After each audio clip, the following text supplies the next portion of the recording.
पूरी सच्चाई जान राजकुमारी विलासिनी तारावती से कहती है, तुम ये सब राजकुमार अभिमन्यु को बता क्यों नहीं देती? ऐसे कब तक अपने मुंह पर कालिक पोते अपनी सच्चाई को छुपाती फिरोगी? आगे राजकुमारी विलासिनी तारावती से कहती है, ये सब जानने के बाद मैं तो राजकुमार अभिमन्यु से विवाह के लिए मना कर दूंगी, पर जब राजकुमार अभिमन्यु के पिता कहीं और उनकी शादी तय कर देंगे तो क्या तब भी तुम वहां जाकर उसकी होने वाली पत्नी को अपनी ये दास्तां सुनाती फिरोगी? और ऐसा कब तक करती रहोगी तुम? राजकुमारी विलासिनी की बात सुन तारावती बोली, नहीं राजकुमारी जी, ऐसा नहीं है। मैं बहुत जल्द अनुकूल समय देखकर अपनी सच्चाई राजकुमार अभिमन्यु को बता दूंगी। पर हे राजकुमारी साहिबा, तब तक मेरी आपसे एक गुजारिश है कि आप ये राज किसी को भी नहीं बताएंगी, क्योंकि मैं नहीं चाहती कि मेरी हकीकत, मेरी सच्चाई का पता राजकुमार अभिमन्यु को किसी और से चले। आखिर राजकुमारी विलासिनी भी थी तो एक औरत ही। वो राजकुमारी तारावती का दुख समझकर उसे विश्वास दिलाती है कि वो उसकी सच्चाई किसी के आगे बयान नहीं करेगी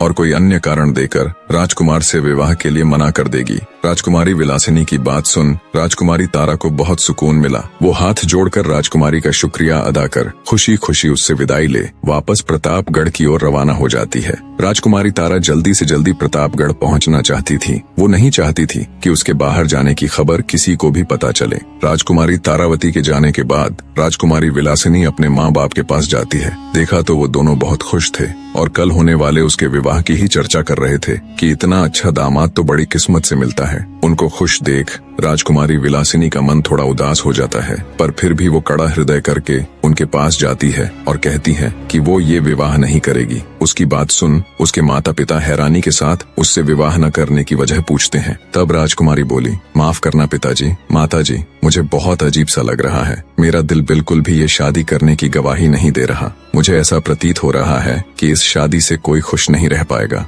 ना मैं, ना राजकुमार अभिमन्यु और ना आप सब। अंततः मैं ये फैसला बहुत सोच समझ कर ले रही हूँ। आप लोग मुझ पर भरोसा कर मेरा यकीन कीजिए और कोई अन्य सवाल मत पूछिएगा बस। राजकुमारी की बात सुन उसके माता पिता दुखी मन से उसकी बात स्वीकार लेते हैं। अगले दिन राजकुमारी विलासिनी के पिता अपने एक विश्वास पात्र सेवक के हाथों शाही पत्र में ये सूचना लिखकर राजा धर्मपाल के पास भिजवा देते हैं। सेवक जब शाही पत्र ले राजा धर्मपाल के पास जाता है तो वे तुनक जाते हैं। उनके चेहरे पर चिंता के भाव उभर आते हैं, क्योंकि इससे पहले जब उन्हें ऐसा पत्र मिला था तब उस पत्र में उनकी पुत्र वधू की मृत्यु का समाचार था। इसीलिए किसी अनहोनी की आशंका के साथ वे अनमने ढंग से सेवक को आदेश देते हुए पत्र पढ़ने को कहते हैं। उनके आदेश पर सेवक पत्र पढ़ना शुरू करता है। प्रिय दर्शकों, खराब तबीयत के चलते कल प्रसारित होने वाले भाग को पोस्ट नहीं कर पाया था, उसके लिए माफी चाहता हूँ। जल्द ही आप सबके लिए कुछ और बड़ा, कुछ और बेहतरीन आएगा।